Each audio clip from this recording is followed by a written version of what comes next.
Okay, let's go ahead and get started. So welcome everyone to the info session. Happy July 4th. My name is Kevin, and I'm the director of the Algoverse AI Research Program. And I'll go ahead and walk you through exactly how the program runs, as well as covering some fast highlights.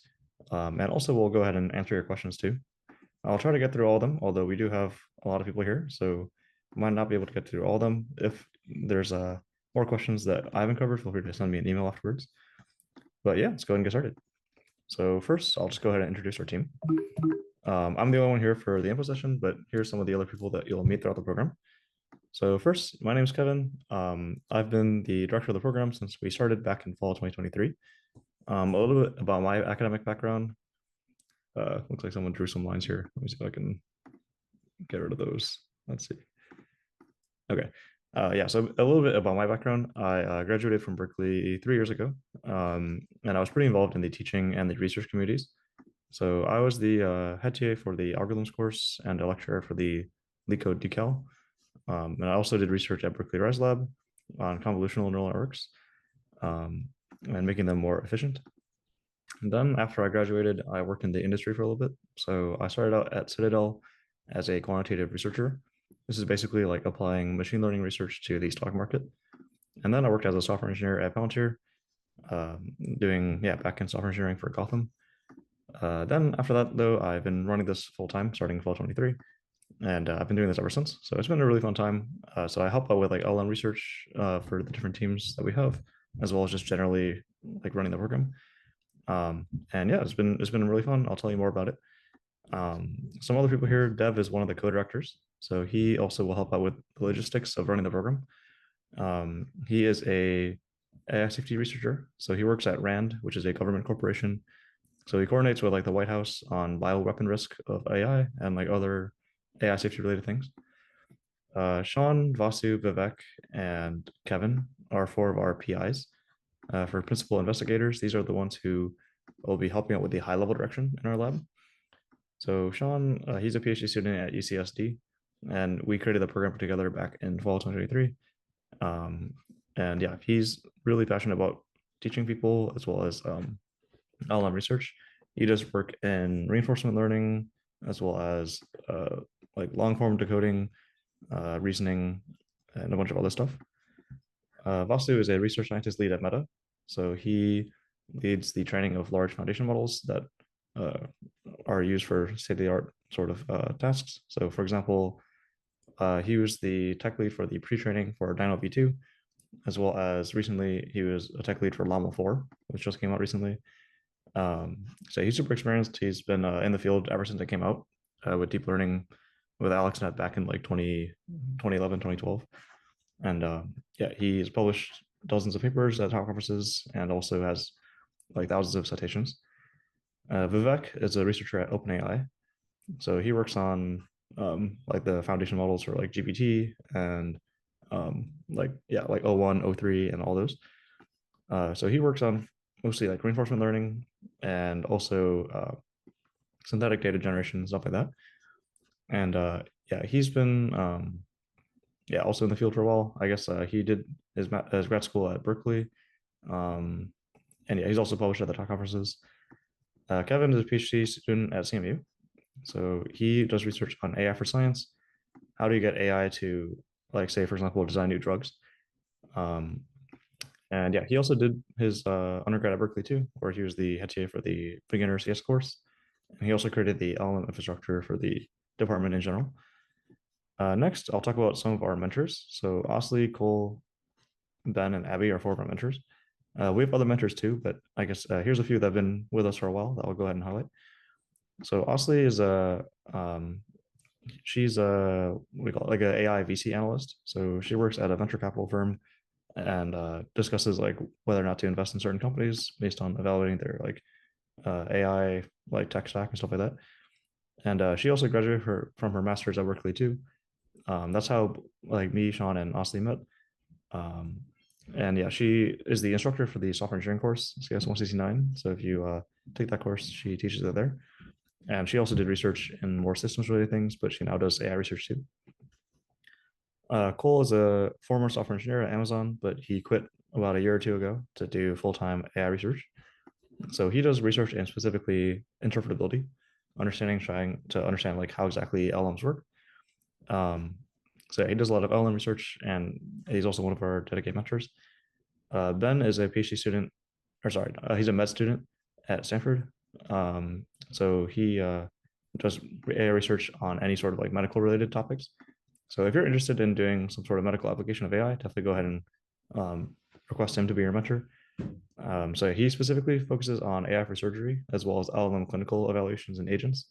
But he has a good amount of expertise in pretty much anything LLM and medicine related. And yeah, he also did his master's and undergrad back at Stanford as well in CS. And then lastly, Abby's a PhD at Berkeley, and she works on mostly computer vision, so understanding visual input. Um, and yeah, currently she's also at Google DeepMind, and yeah, she's also one of our mentors. Cool. So yeah, that's like some of our team. In general, we're all like really passionate about educating people in like ML research, and yeah, you'll be able to work with your mentor and like some PIs pretty closely on doing a project together, which will be really cool. And yeah, I guess we'd be excited to work with you. Okay, so about the program itself, I'll start from like a high level and go down to a lower level throughout the remaining session. So yeah, the high level goal is that we want to do real AI research. So we want to make like an actual contribution, not just like a sort of like pet project.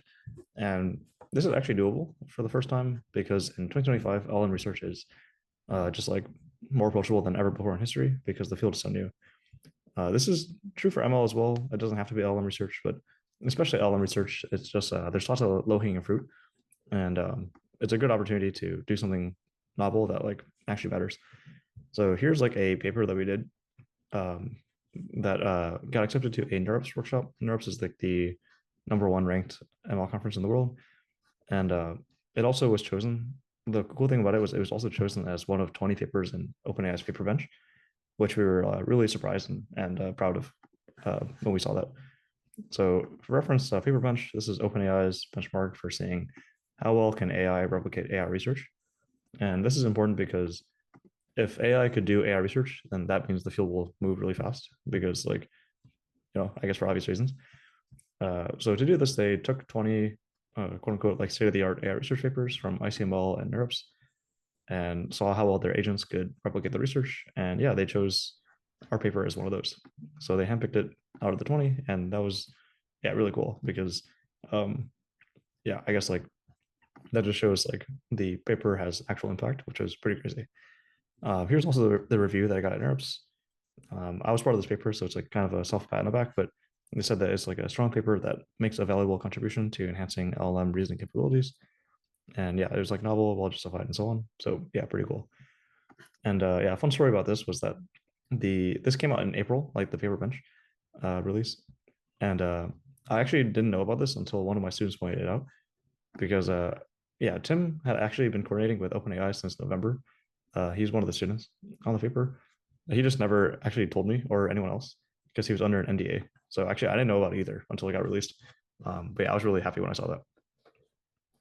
But anyways, yeah, so that's a high level goal to do real AI research. And so to that end, we'll be submitting to the top level AI conferences. Um, this is cool because we actually can do this. In a bunch of other fields, you can't do this because you don't have the equipment and you have to have like some sort of affiliation with a university or company. But in AI, as long as you have access to GPUs, which we will sponsor in our program, you can actually like do real research. So we'll submit to the top tier conferences. For ML, there's NeurIPS, iClear, ICML, AAAI, JMLR. For NLP, including LLMs, there's ACL, EMNLP, NACL, TACL, Golden Column. And for CV, which is computer vision, there's a CVPR, ICCV, and ECCV. For reference, you can, I guess, fact check me to make sure I'm not making this up by taking a look at Google Scholar. They will index the different venues based on H5, which is a metric showing how impactful the journal is or a conference based on citations. So, for example, like this in NeurIPS, this is iClear, but like spelled out ICML. Or for like NLP, you can see like ACL, EMNLP, and NACL. These are like the top ranked conferences. Yeah, so they're pretty prestigious and they're recognized by pretty much like every company in the space. And they're very, very selective. So the contribution needs to have actual novelty. That's the hardest part. You need to do something that people haven't done before that is interesting and feasible. And experiments must be done well, paper must be bulletproof, all that. So in general, yeah, it's very hard. We can't make any guarantees about acceptances. Not even top universities such as Stanford could do that. This should make sense because the way that the conferences work is that there is a set of peer reviewers who are randomly assigned to you, and you just cannot guarantee any sort of action that those reviewers will do. In general, better papers have a higher chance, but even some of the best papers have gotten rejected before in the past. So, for example, even like say Jeff Dean, who's the head of AI at Google, he had this one paper on in 2014 that he submitted to NeurIPS on knowledge distillation, which later actually became the standard one of the standard texts and papers like in that field. And Jeff Dean is like a obviously like legendary researcher. Even that paper got rejected. To be fair, that's like a bit of an anomaly. Like in general, like better papers have a higher chance of getting in, but yeah, definitely just can't make any guarantees. That being said, we have a great track record. We've had a lot of papers accepted in the past year, and conferences in general are a great motivation fuel since it's like really good for your resume. So that's what we'll aim for overall. That's like the process that researchers in the industry and universities go through, and that's what we'll do as well. So we'll try to get accepted there. So I guess like with that difficulty, there's lots of benefits that come along with it. So if you're a college student or an industry grad, like a software engineer, um, yeah, at least you will know that these conferences are standard. So grad schools, this is like the name of the game for submitting to grad school. You want to just get papers out and accepted there. Or if you're trying to join the industry as a software engineer or a machine learning engineer, the companies in the ML space or big tech companies like Google or Facebook, these will recognize these conferences too. Or for software engineering, I can talk a little bit about my background. So I guess, yeah, back when I was in college, that was when I was first applying to companies, that was in 2020, back when I was a sophomore. And I applied to like over 100 places and didn't get a single reply. And that might be surprising because the market was much better back when I was in college compared to you guys right now. But even then, even as like a Berkeley student with like good GPA and stuff, yeah, just couldn't get any replies. It wasn't until I did my first research position at Berkeley Rise Lab where I was able to actually finally get some replies at some startups at some AI companies. And that's how I got my first internship. And then later, when I went into quant, it also really helped for that too. So a fun story about this was for Citadel. Well, I guess for one, I talked about it all the time. I did my resume and talked about it in interviews. But at the very end, there's like this thing where Ken Griffin, who's the CEO, does a final review of every single like applicant who is intended to get an offer, and there's like a final check on whether they will actually get an offer. So you have to give like a list of your top accomplishments, and then he will just make a decision. And in my case, he commented about my research experience as like the thing that ultimately got me the offer. So that was pretty cool too. So yeah, it should be great for if you're doing software engineering, grad school, machine learning, or quant. So basically, I guess like any ACS or ML related field. As for high schoolers, I mean, this is kind of crazy that you guys can even submit here in the first place. We are the ones like at Algoverse who I guess like brought this to like more common ground. In general, actually, the stats are pretty crazy. If you take a look at last year's NeurIPS, there's like less than 1% of authors who are like from high school who submitted there. And then out of the high schoolers who got in, almost all of them were from our program. So that was pretty cool. Um, but yeah, so you're competing against professionals, so it's like a lot harder compared to say a high school level science fair like ISF or JEI. So yeah, you have to compete against, for example, there's like Berkeley NLP group. You can see here's like ACL, ICML, CVPR, CVPR, EMNLP, so on, or Stanford's NLP group. They also have their like clear. This is NACL, but spelled out. Or even industry researchers like Google DeepMind. Here's like the papers that they released at NeurIPS and got accepted at NeurIPS for last year. And here's like their blog post there. So yeah, overall it's very hard, and you'll go ahead and yeah actually be competing against the real deal here. But there's also great rewards. So if you were to get accepted, I guess pragmatically, if you're interested in boosting your college application, this will be really good for that. Yeah, this is something that I actually didn't know back when I first created this. But yeah, I got this question all the time. So I went ahead and talked to some admissions officers at Stanford, Berkeley, Harvard, and some other schools. And yeah, they basically across the board all mentioned that they know what these top conferences are, and this would be really great. So yeah, pretty cool. I guess yeah, it'd be great for college apps and also for your future if you're planning on going to tech. all the same benefits I listed for college students or industry grads, they also apply to you too, just in the future. Okay, I'll stop a few minutes for some questions. If anyone has any, feel free to put in the chat or the private chat.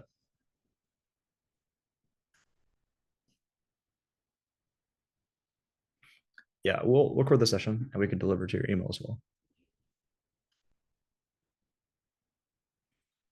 So a question on, do we get to pick our mentors? So the mentors, it kind of depends. You'll pick based on the project idea if you have a specific preference.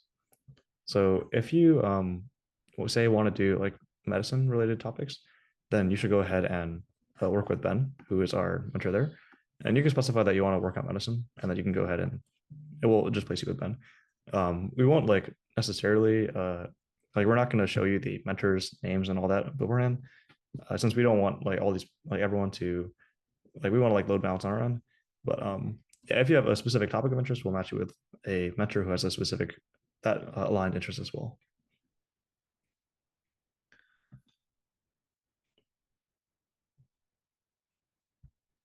Okay, there's actually a ton of questions. Uh, yeah, I think what I'll do instead is at the very end, there's not that many slides, and then these slides will go ahead and answer a lot of these questions. So I'll go through the rest of the slides first, and then we can go answer the questions at the end. So yeah, give me like 10 minutes or so. Okay, so like the high level philosophy is that we want to, yeah, do this like advanced research and submit to the conference within the span of 3 months. So this is actually a very aggressive timeline in the order of research timelines. But you can also be surprised at how much you can finish if you like really dedicate yourself within this 3 month sprint. So during this 3 months, we want you to be the primary driver of the research. This is an educational program first and foremost. Like we're not just gonna like do the research for you. We'll be hands-on though, so we'll be guiding you on what to do and how to do it. We can help you with debugging and like drafting and revising the paper, but you guys should be the ones who are like ultimately like driving it forward and like coding it up and doing all that. So to that end, you guys will be the first authors or like the lead authors of your paper. The way that we structure our publications is that you guys are like the lead authors, and that's ordered based on contribution. So whoever ends up doing the most will be the lead author. Or if there's ties, you guys can have an asterisk and have it like tied. And then the mentor and like the relevant PIs who worked on your project will be the senior authors. So yeah, we'll aim for the upcoming conferences.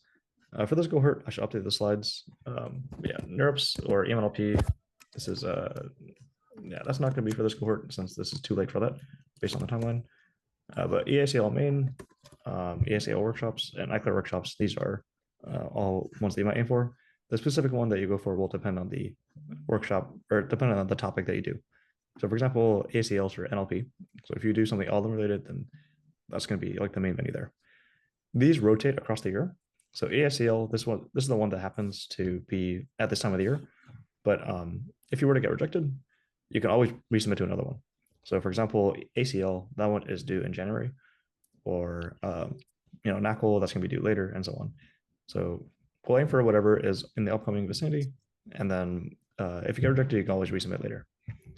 At a minimum, you can go ahead and publish an archive if you don't get accepted and you don't want to pursue it further. But beyond the deliverables of the paper and the project, we also hope that this program overall like just pushes you out your comfort zone and teaches you a lot more than you would have learned and accelerate you in your journey in AI research and engineering. So it should be a good learning experience. And yeah, it would be a great way to like get some professional, sort of internship style, like mentorship and working on your team on like a sort of advanced project. So yeah, that's like the main goals, to teach you guys and also help publish that paper. As for how we actually structure the program, so first I'll talk about across the different weeks. There's two main phases. So there's the ideation phase and the implementation. During ideation, the goal is to come up with a research idea and also learn the fundamentals. So learning the fundamentals, we will start from scratch. We won't assume any background. If you have any, we just post all the recordings in advance, so you can go ahead and like zoom past them and go get immediately started with ideation. But if you're new, we'll start from scratch on what exactly is AI and like what are neural networks, how does training work, gradient descent, all those things. And we'll also cover a little bit about the current research landscape. So for example, like RAG or interpretability with like SAEs and stuff like that. We'll also release some coding assignments, so you can go ahead and learn how to apply those concepts into code. So like PyTorch, Hugging Face, and the relevant ML libraries, and also how to like code experiments and like structure a research code base. And we'll also have some papers so you can learn a good foundation on the current research landscape. So for example, chain of thought is like a very popular LLM research topic, and other readings to just give you a familiarity on what's going on. Secondly, yeah, we'll actually go ahead and come up with a research idea. This is very non-trivial. I think there's like a misconception often where people think you can just go pick an idea and start doing it. It's actually really hard. There's actually a big process that goes into coming up with an idea. You have to read a lot of papers. That's called literature review to understand what has been done before. And only after you have a strong understanding of what's been done will you have a like insight on what is a gap that exists that you can go work on. So figuring out that research gap, that's like a very key process that involves just a ton of reading. And so we'll shape you throughout this process on like figuring out a novel idea by suggesting, for example, important papers to read within certain subtopics, or giving you feedback on feasibility, novelty, and impact, and just like suggestions on what you could do instead, for example, for the methodology and stuff like that. We also we'll be covering this like throughout the lecture series as well on like more on how to do research. But yeah, we'll start from scratch. So we don't expect any prior background. We'll start with like what even is research into, for example, like reading papers and how to do literature review, how to find them, how to come up with ideas, and also like pitfalls and stuff like that. So yeah, we'll be talking about all this throughout the scope of the program. So don't worry if you don't have any prior background. Then the second phase is implementation. So this is where we actually like do the project. So we'll actually go and code everything up, run the experiments. We'll be splitting up the tasks among your team members to be done in parallel. So someone might be doing, say, the method. Someone might be writing like code for evaluation. In general, you guys will be familiar with like the entire code base and also the writing of the paper. So we expect you to, at a minimum, spend at least a few hours per week doing solo work on your tasks, preferably more. So the general recommendation we give is 5 to 10 hours per week to encompass like different goals and different skill levels. I will say that if you are highly interested in publishing and you want to like take lead on the project, maybe spend more like 10 to 15 hours per week. So yeah, it's a bit of a hefty time commitment, but that's because that's sort of necessary to get into a top conference. It's a little bit unrealistic to get accepted there if you spend like it's just like a few hours a week or doing less than that. So yeah, I guess like that's like the expectation there. And during this process, you're going to also learn a lot more because yeah, the lecture series covers like a broad overview of different topics. There's going to be more learning to do the specific project that you do, and your mentor will be able to help you with that. Here's the full program schedule. I'll just briefly walk over it. Yeah, so we'll start with like the lecture series and like what exactly is ML and LLMs. And we'll do team matching in that first week as well. Later, we'll do a deep dive into LLMs, and then like different ML models and neural networks, training and fine tuning like gradient descent, transformers, like the intentional mechanisms, stuff like that. And then also once you've committed to an idea, we have more structured checkpoints on what you should have done by certain times. So like week 5, finishing like your coding baseline and evaluation pipeline, your method, later like iterating on small scale experimentation and so on. This is like a general structure. Based on your specific project, we will tailor that. So for example, like some projects will take a lot longer to actually code this evaluation pipeline. Say if you're doing like a training, if you're doing some sort of training with like reinforcement learning, that's going to be a lot harder to finish within the context of 1 week. So we'll like tailor this more specifically. Okay, and then so that's like the week-to-week structure. Then finally, within the week, like a sort of day in the life of a student here, there's 2 main meetings, although there's some more that I've not put in the slide. So the first is like the lecture time. This happens on a weekend for an hour and a half. This is where we give you the concepts and so on, and some announcements. These are recorded and posted on Slack. So if either you are in a time zone where the lecture time doesn't make sense, or if you have some sort of emergency, it doesn't matter if you skip. You can just go ahead and watch that later, assuming that you actually go ahead and watch that later at a timely manner. And then starting in week 6, we convert this into another check-in with your mentor, because at that point, we've already committed to an idea. It makes less sense to teach you new concepts that you might not apply to your project compared to just having that valuable synchronous time to talk with your team and your mentor. And we'll have some other optional recordings if you're curious. Then the second one is meeting with your mentor. These are scheduled by you and your team flexibly based on your availability. So it could be sometime on Tuesday, Wednesday, or Thursday. Could be morning, could be night, could be sort of just whatever. And we'll have that as one of the constraints during team matching to make sure that there's actually a time that makes sense for everyone. And here you'll just discuss anything that is needed to be discussed to push forward the project. So in the ideation phase, giving feedback on your ideas and shaping what you should do instead. And then in the implementation phase, actually going over the progress. If you've done a sort of software engineering internship in the past, where you did like a stand-up, this will be kind of similar in a sense that we're going to go ahead and go across the room and make sure that everyone's actually like productively doing stuff and going over like blockers, next steps, how to do certain things, and so on. So yeah, that's like how we'll structure the meetings there. In general, though, we don't want you to wait until the meetings when you have questions or blockers, because we want to iterate fast. And like these meetings is not enough to like make really fast project progress.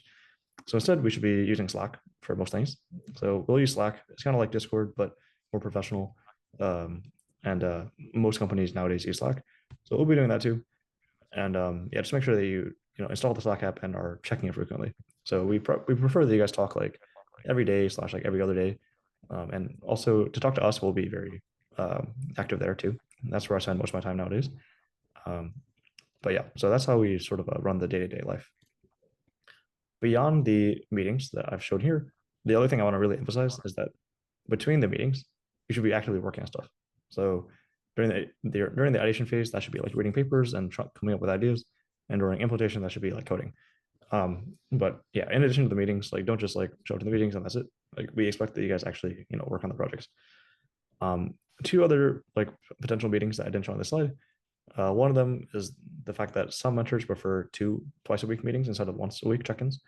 So depending on your mentor, you might do instead of once a week meetings, you might do two. Actually, some mentors prefer even every day. So this will kind of depend, and we'll put that in the team matching form too. And lastly, we also want you guys to meet among yourselves too.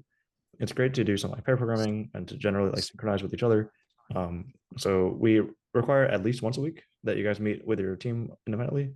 But some teams also, depending on how like involved you are, you might also even end up meeting like every day. So yeah, that's just generally how the structure works. Cool. Okay. So lastly, I'll cover some past papers and highlights, and then after that, I'll take some questions. So here's some highlights. The slide's kind of messy, but I kind of just like dumped it all into one slide. So if you haven't checked out our research yet, definitely click on our website here on our research page. This is not fully up to date, but it's like up to date enough that you have probably a good sense on what we do. So definitely check out the types of papers. We've organized it based on conference acceptance. Here you should bias towards the more recent papers because the AI field moves really fast. So papers that were really good back in the day just might not be novel anymore. So for example, prompting, this paper that we did was really great. It has like 12 citations, which is really crazy for like a high schooler. And it's probably like the top, some sort of percentile in terms of citations released in 2024. But I guess if we were to do that now, it's just a bit saturated, this space. There's been a lot of research in prompting. So yeah, probably you should take a look at the 2025 papers. For example, yeah, these ones at ACL or these ones at NACL. This one, for example, was a paper that we did in the winter cohort. This is like a student at Waterloo, Georgia Tech, and University of Maryland. And this one tackles like loss in the middle, which is a problem that currently exists in LM research. So yeah, definitely go ahead and check out those papers. Besides the papers on our website, some that I want to highlight, some specific cases. So this student, his name is Abe.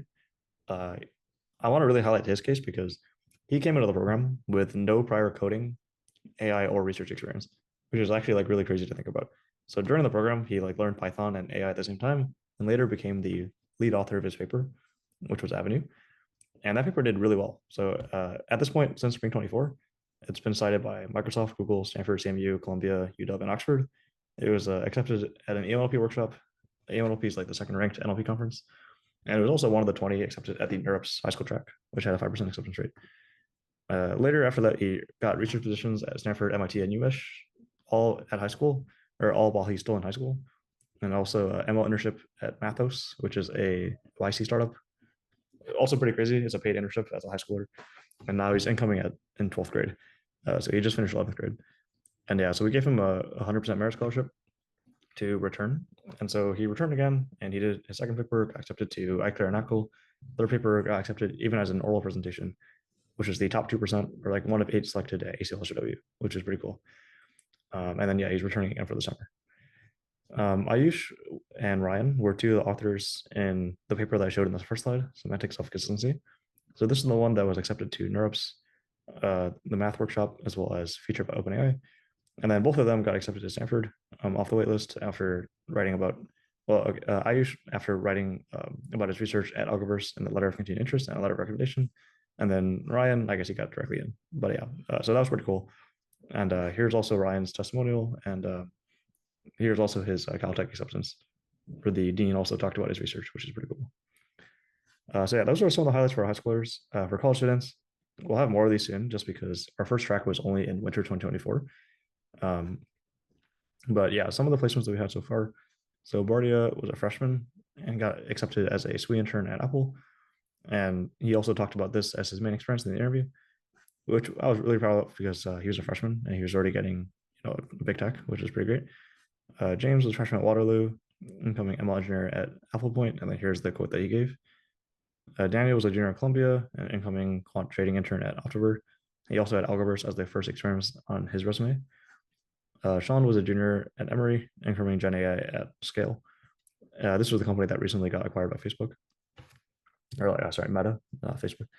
And then Arjun was a master's student at Northwestern, and then he's an incoming ML research intern at Adobe. And yeah, I was really proud of this too, because ML research internships are typically for PhD students, and he got that as a master's student. And also he got it directly because his paper got accepted to NACL, and he met the recruiter at NACL. And there's his screenshot talking about that. Besides that, I guess here's some other screenshots of people telling me about their college campuses, which always makes me really happy to see. So we've had good placements at the different top schools. And here's also some conference footage. This is us at EMNLP last year and NeurIPS last year. So yeah, this year we're probably gonna have a lot more people compared to last year, since we really ended up scaling a lot in our program size between last year and this year. Last year was like our first year of running it. But yeah, so if you were to get accepted, that'd be great. You can go ahead and travel. It does cost money to travel there. But yeah, I guess if you have the ability to self-fund it, it'd be a really cool experience to network and just to present your work. It's like a good life experience. So in general, if you don't have like serious financial blockers from attending, I highly recommend attending if you can, if you were to get accepted. Cool. So yeah, that's all the content I want to cover. I'll answer a lot of questions now for the next probably 30 minutes. Before that, just go ahead and if you haven't applied yet, go ahead and apply on this link. It should be sort of like in different buttons on our website, so it should be probably pretty easy to find. And then also fill out this check-in form. So here's the form. I'll go put it in the chat. And yeah, okay, let me go and answer some questions. So I'll start in chronological order with the public questions first, and then I'll go into the private questions after. A question about how I shifted from quant to here. It's a little bit out of scope, so I'm not going to spend too much time on this, but I guess my personal story is that, yeah, I was always interested in a few things. So I guess I really like teaching. I used to TA a lot back when I was in college. And also back when I was working in quant, I was doing, I guess, more applied, like traditional ML research to the stock market. I kind of want to go back into deep learning, like doing more serious research into like LLMs and stuff like that. But I also didn't want to do a PhD. So for, I guess, various reasons there. And then so this kind of like combined both interests. So doing like some teaching as well as also like just doing foundational research myself. And that really, what really sparked this was like seeing like ChatGPT and like how like this like basically like recalibrated my like interest and timeline on when I think AI, AGI and all that was going to come out. So I guess, yeah, I really wanted to get back into that. Okay, the structure and plan with lectures, I think I covered that. Are we assigned to a research project from day one of the bootcamp? So to clarify the ideation, like how the project is decided, there's sort of three options. So option number one is that you guys will propose this on your own. We'll help shape this throughout the first few weeks, like your mentor and so on, and your PIs. But ultimately, the idea would be derived from you. And the second option is that you can do a pre-vetted idea that one of your mentors or PIs have already come up with. And you can specify which option you want to do in the team matching form. And then option three is an in-between, where you and your mentor have a shared interest in terms of like, say, a topic like, say, medical ML or something. Now you guys can together figure out what exactly you want to do. Someone asks, is it okay for an incoming master student? Yep, we've had a few master students, such as Arjun, who have done the program. Do we find our niche topics within these major fields like CV, ML, and LLMs, or are we given a specific topic? Yeah, I think I basically just covered that. Most of our research is in LLMs, but we have done some in computer vision and ML more broadly. When did I enter quant research first? I guess in 2021. Does target publication venue depend on when the program runs? Yeah, exactly. So for the summer, for this cohort, we'll be aiming for example, EACL. Um, for early in the summer, there's NeurIPS workshop. These are due in August, which is a little bit too ambitious for this timeline. And then for fall, they aim for like iClear and stuff like that. Yeah, the distinguishments between the different conferences is not many. If it's in this list, this is considered a top tier one, especially within these three, or like all these are considered top tier. So we'll just aim for whatever is. This is also true for researchers in the industry. They'll aim for whatever is like a reasonable timeline. So for example, like say uh, August just passed, it's not like the PhD student will wait till the next NeurIPS to go submit there. AI moves really fast, so if they were to do that, like that's gonna like already be saturated or like less relevant. They just go and switch it directly what's coming up next. So these are all considered like the same within like the grad school in the field. Okay, how many people will work on a research paper? There will be 4 people, 4 students per team. We structured it like this because it's just too much work for 1 or 2 people to finish this project scope. And then if you get higher than 4, then I guess there's less individual accountability. So it's harder to make sure that people are actually doing stuff. So there's 4 students, and then you'll have 1 mentor, and then roughly 2 or 3 PIs who are also taking a look. Someone asked if you want to do research in LLMs but have no practical experience, do you offer lectures? Yeah, so we offer lectures like I mentioned in the here, and then yeah, it's totally okay if you don't have any prior background. I would say that probably like 60-70% of our students or something don't have any prior background, so you're in a common ground there. Yeah, we use Slack to communicate. How are groups decided? So groups are decided based on a team matching form. So we'll go ahead and release this in the first week of the program. And there's going to be a lot of factors. So for one, age, like college students are matched with college students, industry grad with industry grad, and then high school with high school. Also time zone. So like North America versus like Europe versus Asia, for example. Also topic of interest. So people who want to work on, say, interpretability will work with other people and the mentor who's interested in interpretability, if that's like a strong preference. So we have like a lot of questions that we'll ask, and then we'll do the matching that way. Also based on prior experience. So people with more background will be matched with other people with more background, and also intended time commitment. So this is self-reported, so there's going to be some amount of noise here, but I guess we have heuristics and algorithms on our end to determine, I guess this, like how much time you plan on spending, and how motivated you are, and we'll put people with similar goals with each other. What are the prerequisites? So the prerequisites, basically just coding. So if you know Python, then you should be good to go. The more background you have, the better. Like the learning curve will be a lot steeper if you have less background. But yeah, I'm not going to block anyone from doing this because we've had some really good success stories. Like for example, Abe, who came into the program with no prior programming background, which has been pretty crazy. And he's not an isolated case either. There's been a lot of students who did that too. Let's see, testimonials for industry grads. Like how helpful has the program been for people who have already graduated college? Yeah, unfortunately, I only have one on this slide, like Arjun. Let me think on the top of my head. If you are curious about this, maybe you can try to reach out to me afterwards and I can connect you with some of our past industry grads.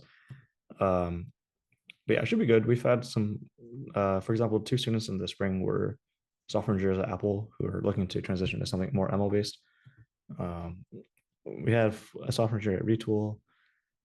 We actually even have like a tech lead at Oracle who's like in their 40s who's also doing the program. It was a pretty funny story. They signed up their daughter for the program, and then they realized that they want to do it themselves too. So they signed up themselves afterwards too. But yeah, you can reach out to me afterwards. How technical are the interviews for Algoverse? Actually, we don't do interviews, so yeah, there's nothing there. What is the maximum number of people on a team? We start out each team as 4 people, but in some cases we have increased the number of people depending on the scope of the project. I do not have a lot of experience with the research itself and do not know where to start. Are we appointed a topic or do we choose ourselves? Yeah, so there's the three options. You could either like get a pre-vetted idea or you could choose it yourself. How do we make sure that we aren't overlapping with existing research in the industry besides basic lit review? Yeah, that's a good question. So uh, I guess the answer is basic lit review, but besides that, there's like no better solution. So you want to take a look at what other people have been working on before, but there is a small chance that you get scooped. Unfortunately, we have been scooped before. So yeah, actually one time in fall 2023, we were doing a project on exemplar selection for LLMs to pick what examples to use in few-shot prompting. And then Microsoft did their MedPrompt paper, which was basically exactly what we did at that same time. So that was tough. But yeah, in general, we usually don't end up running into this. How do you group accepted students? Do you ever use the topics from their original applications? What if a student doesn't like the idea from the group they're grouped into? Thanks. Yeah, so I talked about the grouping process, but as for the other two questions, do we ever use the topics from the original applications? Yeah, they could mention that during the like first few weeks or like the first week or two, and then if it looks promising, we could pursue it further. But yeah, that'll sort of depend. As for if you don't like the idea that your group is in, or more generally, if you don't like the group that you're in, there's a few options here. The main last resort is just a team swap. So say in like week 4, you've been working with a team at this point, and you just feel like your team, you're spending a lot more time than they are. Then you can feel free to just DM our directors, and then we can go ahead and replace you into a team that's more motivated. What percentage on average of projects to end up getting published at top conferences? How many attempts do students typically take to publish? Yeah, that's a good question too. I don't have the exact stats on the acceptance rate. I will say that it's probably around base rate or maybe even a little bit higher. So base rate at these conferences is 30 to 50%, depending on the conference or workshop. As for the number of attempts, either one or two for most. Typically, if it doesn't get accepted in 2 workshops or after 2 attempts, that's kind of tough. But yeah, in general, most teams on the first attempt and some teams on the second attempt. I'll also mention that for this acceptance rate, this is the aggregate stat for the entire cohort, but it will really depend and be more granular based on the individual. So in the same sense that, for example, say you're applying to colleges and you are trying to, get into, say, Stanford has maybe like a 5% acceptance rate. That's not like, that doesn't mean that everyone, you just roll a die and there's a 5% chance of getting in. If someone has, for example, got say like international math Olympiad or something, they're going to have a much higher chance of getting in. And this is the same thing here. Say you've done the program, or you're in the program and you're really motivated and you spend a lot of time and you just like make sure that the product is really good, then you'll have a much higher chance. So we've had students who like within the first week, I kind of know that they're probably going to get accepted to the conference because they are just like really hardworking. So yeah, it depends a lot on like also like how much you actually do during the program. And yeah, in general, I guess one other thing I should mention here is that the bottleneck for conference acceptance is pretty much never the high level idea. Like our PIs, for example, like Sean, Vasu, Vivek, they're like lead researchers at like Meta, OpenAI, or like top PhD programs. So they know like what projects are novel and how to scope it out to something that'll, get accepted. The hard part is actually on the low level implementation, like when you run into bugs about GPUs and stuff like that, or like training runs, can you actually like make that happen? Like, can you like surpass the blockers? Like, we'll provide you a lot of help here, like your mentor and all that. But a lot of it will also just be on your end. Can you go ahead and actually like, persist across like blockers and stuff like that? So, yeah, I guess that's some context there. Already matched based on experience. Yep, that's one of my factors. I filled my application a few days ago. When should I expect a decision for acceptance? Yeah, we're processing a backlog right now, but we know the cohort's starting really soon. So it should be sometime this week. Probably Monday or Tuesday. I'll give worst case Thursday. But yeah, it should be sometime this week. Can internationals who don't live in the US also apply? Yep, you can. Any highlights related to students looking forward to grad school? Yeah, I guess like out of these students in here, let's see. Daniel said that he was considering grad school. I guess maybe you're talking about like, are there any students who have like applied to grad school this cycle and then like now I can mention that they got accepted to grad school? Unfortunately not, because we only recently introduced our college track. So In winter 2024, this is already after the first cycle of like grad school ops. So no one in our program has even applied for grad school yet. So I guess we'll see. We'll see after maybe after this year if we have some people applying to grad school. But yeah, it should be hopefully pretty good. Okay. Um, let's see. Will there be any cloud platforms or computing credits since some of our research might? Yeah. So in general, we will provide all the compute. So for GPUs, we use RunPod. And then for APIs, we'll sponsor the cost. We'll use either Azure or like the native like APIs from like OpenAI or Claude or so on. So we'll provide all that cost, and it won't cost you anything to run the stuff. We'll cover that as part of the program cost. Is it okay for incoming masters? Yep. When is the fall cohort application open? Yeah, it's already open. It's open on the website. If we submitted essays for the cohort, are we able to submit them again? Um, yeah, you could always resubmit it. How many people are accepted in each cohort? This actually kind of depends on the number of mentors that we have. So we will fill up the space based on the number of mentors, qualified mentors that we have to run the program. For this cohort, I'm expecting roughly 200 or so students across like 50 teams. What is the acceptance rate of the program? Unfortunately, I don't know the stats of that anymore either. I'm not the one who runs admissions full time. That would be David. I'm not sure if you've already been talking to David on the admissions inbox, but yeah, I don't think it's that competitive, but it is a rolling admissions and it's kind of late. And yeah, so like we don't aim to make the program particularly selective for the sake of being selective, but just based on like feasibility constraints. So just based on the number of mentors that we have and also the number of people who apply. Why did you decide to do SWE full time and not ML? So yeah, to clarify, I'm not doing full time SWE. This is my full time thing. Can you go again to week review for the 12-week talk? Yeah, probably won't for the sake of time, but if you are curious, I can just go ahead and send you the link to the doc, and then you'll have to request for access. But once you request for access, I can go ahead and give you access after this call.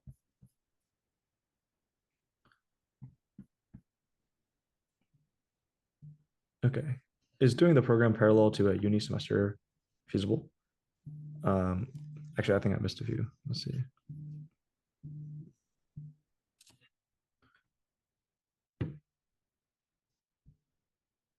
Okay. Okay. How do you recommend ramping up as quickly as possible for those who are new to coding like Abe? Yeah, that's a good question. I mean, that's definitely a great question. I would say like let's see where I put this. 16. Okay, so we have this like talk that we give to students. It's our general recommendation for how to like best utilize your time in the program. Here's like what the principles that we give. Yeah, spend a lot of time on the project, take ownership, high agency, frequent communication, being responsible and being diligent and deliberate. It's pretty like generic advice, I suppose. But I guess like this is like the most important thing. Like what distinguishes like these like really highly successful students is just really these factors. And this is true for like internships in general or like work like professional life in general. So yeah, I guess definitely good to try to take these aspects as much as possible. The other thing is just yeah, spending a lot of time on the project. I would say like Abe just probably worked maybe like 20 hours a week. So just the more time you spend, the better. What's in it for Algoverse and the mentors? This is a non-zero time commitment, which granted is appreciated. Just super curious on what mentors get to look to get out of the program. Yeah, that's a good question. So the two main things for mentors, one is the pay. I guess that's why the program has a cost. We pay mentors and that costs a lot of money. The second thing is the authorship. So the mentors are getting senior authorship on the paper, and that's also great for their future career prospects. So if they're a PhD student looking to join OpenAI, that's really good. Or even if they're already in the like industry, like for example, Vasu and Vivek, they're already at Meta and OpenAI. Even them, it's good to have more publications, and that like looks better for their resume too. So yeah, the nice thing is that everyone's like really incentive aligned here. like everyone's working together to try to get published because it's great for everyone. Like they will, get authorship, you will get authorship, and that's also, I guess, one of the distinguishing factors in our program. Like because of the fact that we're aiming for the professional conferences, it's great for us too. And then so I guess like yeah, everyone's sort of committed to making the best papers happen, especially because like the papers are also public too. Um, they don't want to like release works that would look bad on their name. They want to make sure that all the works are really good. Um, so I guess like everyone's like, yeah, really working together here. Can we ask mentors to provide letters of recommendation for grad school? Yeah, you can. Yeah, Vasu would be down to do that. What do you think Algoverse will look like in the next year or so? Do you plan on expanding the program in cohort size or keep it about the same, even if it becomes more competitive? Yeah, I mean, that's a really good question that unfortunately I'm not really sure either. I have not really thought about that, honestly. I'll say like after the summer, like this summer, I'm just like locking in and making sure that all the projects go well. And then, yeah, after the summer, I'll think about it more. Is doing this program parallel to a uni semester feasible? Uh, yeah, it should be. I mean, it depends on like how much stuff you have on your plate during the semester. But we have a fall cohort and a spring cohort, and we've had a lot of students who have done that. Okay, question about does financial aid affect the chances of getting into the program? In other words, is Algoverse need aware? No, it's completely indefinite. So if you apply for the program, we will like potentially accept you to the program itself. But if you apply for the scholarship, we'll also potentially give you acceptance to a scholarship. So it is possible to um, get accepted to the program, but not the scholarship. Um, yeah, these are two separate applications. Is the $50 payment for the deposit refundable? So for context, yeah, if you get accepted to the program and to commit and enroll in the program, there's like a $50 deposit. Is that one refundable? It's refundable until the program begins, and then after the program begins, it's no longer refundable. Is it possible to tackle this level of research along with a semester in college? Yeah, I guess roughly the same question as before. Yeah, should be possible, but depends on how much else you have on your plate. I don't have much experience in research, but I have around 18 years of experience in IT and I want to move into AI. Am I a good fit for the program? Yeah, looks good to me. We've had a few students in that position too. And yeah, it sounds like a good background. If you have a good background in, as long as you know Python. Does almost every group in the cohort have some sort of publication at a conference, or is it always a select few groups? Um, yeah, so it's not every group, but it's also not a select few. Um, yeah, somewhere in between. At a minimum, we can go ahead and publish on archive, and you can always resubmit it if you don't get accepted the first time around. But yeah, it'll be like a mixture of the groups. Is there a payment plan, or does the amount need to be paid upfront? Yeah, it could be either upfront, weekly, or monthly. Who are the mentors for the incoming cohort? Yeah, we have quite a few. Yeah, I don't have the exact list anywhere, but let's see. We just like open some tabs. So Alan is one of them. Uh, library. Yeah, we have quite a few. I guess yeah, we have some on the slide and also some others too.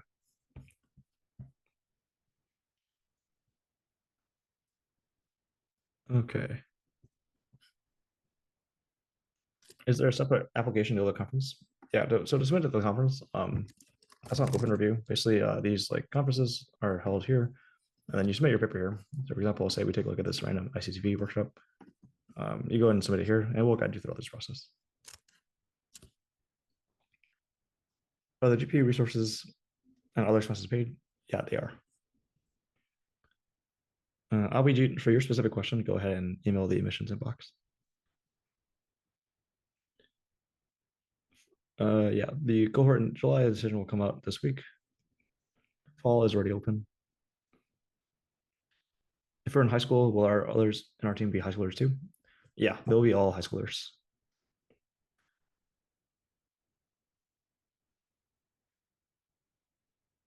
Okay, let's see. Oh yeah, the fall cohort does still say TBA, but yeah, the dates they actually are on our website. I think. Actually, let me check. Um, yeah, so there's a fall. It's August and September.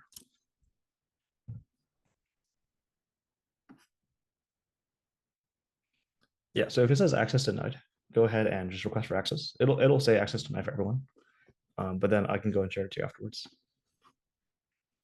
And these mentors provide letters of recommendation for college apps. Yeah, we can. I've given lots of letter recommendations, including for um, both Ayush and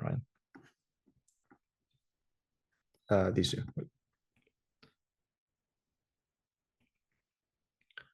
Would we receive a recording of the session? Yes.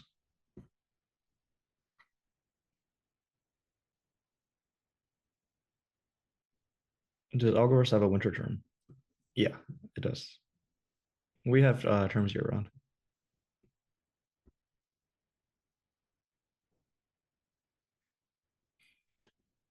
Is the only benefit for university applications if the paper is published? I will say that the benefit is much higher if you get accepted at one of the top conferences. But even if you don't get accepted, or say you only get accepted later, should still be good. So for example, Jason here, who got into MIT, his paper was accepted. I'm not sharing screen. Okay, yeah. Jason's paper was accepted later to NACL, but by the time that he got his acceptance letter, he already, um, or his paper didn't get accepted yet.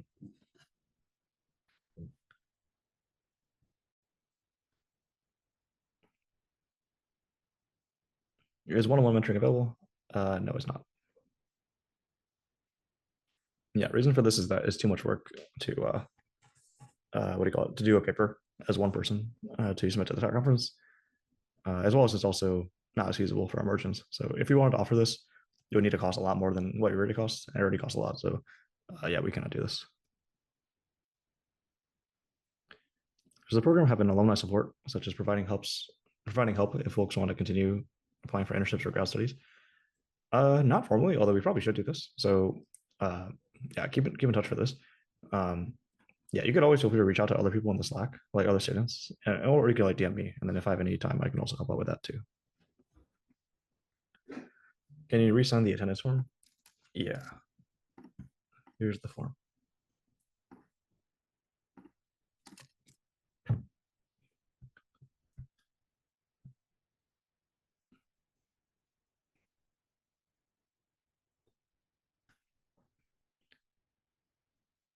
If you applied via IRO, yeah. So for context, we partnered with the International Research Olympiad on some sort of special award. I believe the intended acceptance date is July 12th. Yes.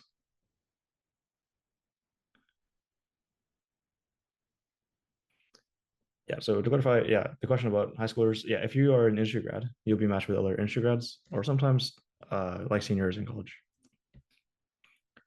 Where should we reach out if we have additional questions? That's my email. This is the email for anything program related, and then emissions or anything emissions related. If you end up emailing me emissions related questions to Kevin, that's fine. But I'll just go ahead and forward that to emissions. Yeah. All right. Thanks everyone for attending. There are some more private questions, so let me just go ahead and answer those too, if it's like a more general question. Okay. Does the mentor decide who gets first author? It'll be like a group decision, but typically it's like pretty obvious. And if it's not, we can talk about it further. Are we allowed to submit the paper for science fairs outside the program or continue working with mentors on independent projects? Yeah, you're welcome to submit to a science fair. That's not like the main goal of the program, but you're welcome to do so if you're interested.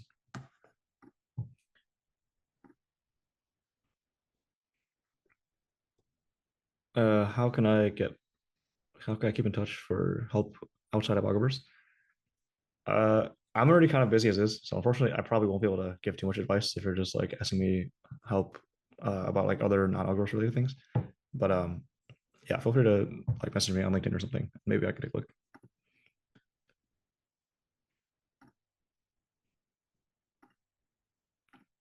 Okay. What happens if I'm on a 1 week vacation during the program? Also, what do you look for in a candidate while looking at applications? So if you're on a 1 week vacation, that's fine. If you can front load your work and also catch up afterwards, that would be okay. What do you look for in a candidate while looking at applications? Yeah, primarily programming background. That's probably the single highest like correlated factor to for like program success. Not always. Again, Abe came in with like no prior background, but in general, programming background is is useful because that's what you're going to be doing during the program.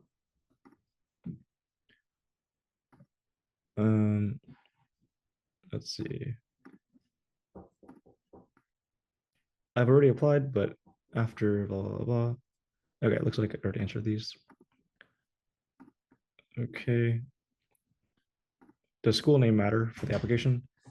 It does matter to some degree, to be honest. Yeah, we do value like higher ranked schools, but it's definitely not a big constraint. What libraries we'll be using?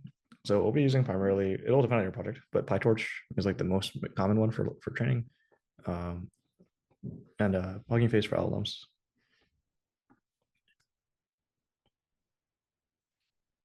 It is harder to be accepted if you're applying later. Yeah, it's rolling admissions.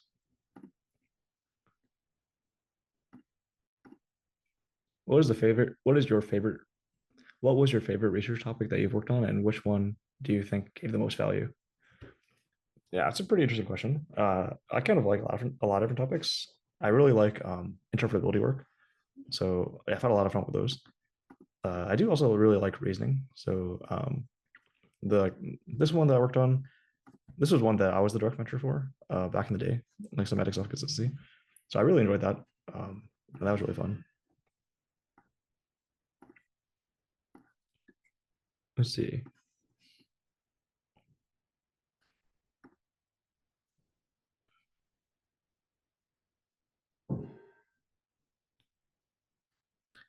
Is traveling to the conference if accepted out of pocket? Yeah, it'll be out of pocket, but there are some applications like financial aid applications you can submit on the conference's end. So sometimes they have some travel grants, but otherwise it would have to be out of pocket.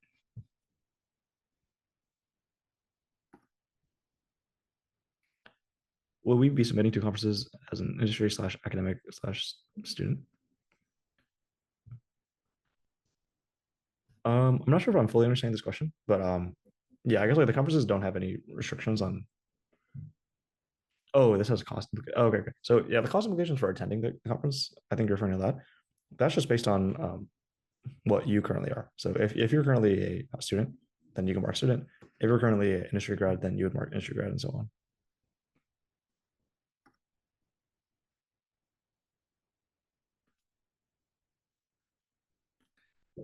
I know I didn't add anything for the GitHub section. Kind of specific question, but that's probably okay. Yeah. Is there a limited number of competitions and conferences as a high school student? No. So these conferences, although they are professional level, they don't bar you from submitting there. So you can still submit there. So yeah, actually, all of our high school students they submitted the college level stuff or industry grad level stuff.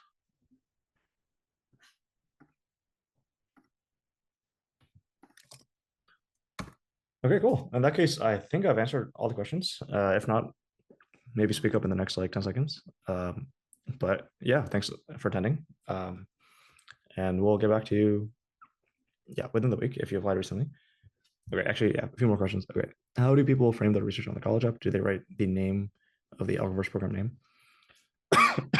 Sorry. This will kind of depend. I will say that, yeah, this people do different things. So yeah, some people have preferred to omit the name of Algoverse. They just write instead research under blank mentor at blank school or like blank company or whatever. So yeah, that may or may not be helpful. I'm like maybe not the best person to ask for college app related advice, but I guess that has been a strategy that people have done. Personally, I don't think it probably matters, but yeah, if you want, you could omit the program name. If we reject it for summer, are we auto considered for the fall? If we specify that in option two, yes, that is actually the case. Uh, let's see. Yeah, will be roughly the class size. Yes, I'm expecting this July cohort to have roughly 200 people. I might be wrong. Might be a little bit less. Might be a little bit more. But that's my best guess.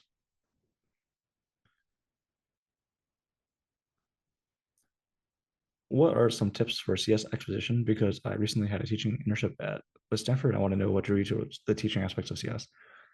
Yeah, that's a bit out of scope. I will answer it in like maybe 10 seconds. Um, yeah, whatever your school natively has. I guess that was the route that I did. So at Berkeley, there's like a pipeline that goes from intern to reader to TA to head TA to lecturer. And then I just basically went through that entire pipeline, and I just really enjoyed each step, and I just went forward with it. Um, as for what drew me to it, uh, yeah, I'm not really sure. I think I just had fun doing it, and it just I just enjoyed doing it.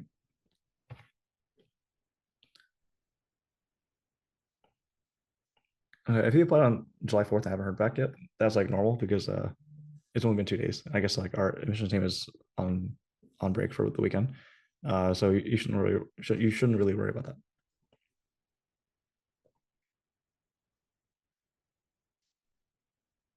If I already got accepted to the previous cohort but wanted to apply in this cohort, will it have the same acceptance rate? Um, it depends on which cohort you apply to. If you applied within 2025, then we're happy to just transfer your acceptance. How can we see the recording? I think I plan on sending this to everyone afterwards, but if I don't send it by the next few days, feel free to just send an email and we can send you the recording. How does applying for the conference work? Are we chosen by Algoverse then connected, or is it a formal application? So yeah, again, applying for the conference is just via open review. So each conference will have their submission portal online publicly, and you can go and submit it there within the context of the program. So we'll like help you during that process.